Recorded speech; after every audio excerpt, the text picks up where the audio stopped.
ظواهر عجيبة فقط في روسيا تحتاج إلى تفسير علمي.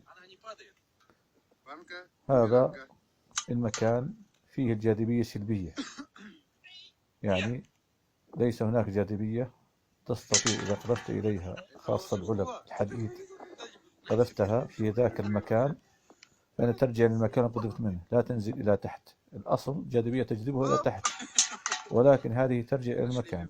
وعاد محاولة رمي هذه العلبة 3 مرات ومع ذلك رجعت إلى المكان اللي قذفت منه.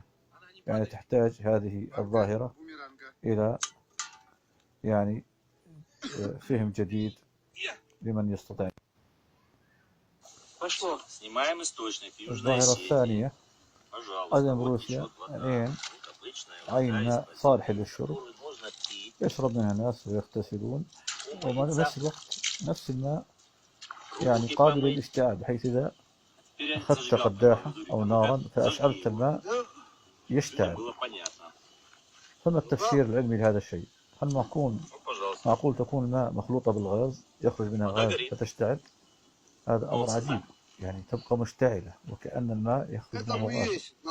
طيب الغاز سام أو سام؟ نحن نعرف غاز لا لون له ولا رائحة، ولكن يشتعل. فما تفسير هذا الشيء؟ حتى طفاها بيدي. انظر أي الماء هذا في روسيا، ولله في خلق شؤون. هذا يحتاج تفسير علمي. وإذا كان فيه غاز هل تصلح للشرب أو لا تصلح للشرب؟ هذه الظاهرة الثانية. أما الظاهرة الثالثة أن هذه بركة الماء إذا رميت فيها أي حجر يطفو على سطحها. نحن نعلم أنه الحديد أو الحجارة إذا رميتها في الماء في بركة نهر بحر لا بد أن تغطس في القاع، ولكن تطفو. انظر هذا الحجر الثاني أيضا طفى، وهو متعجب الذي يرمي هذه الحجارة. حجارة ترميها فتطفو، ما السر في ذلك؟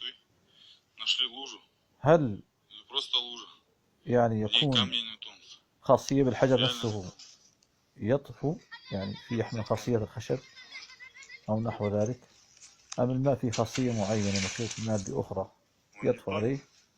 هذا الأمر يحتاج إلى تفسير.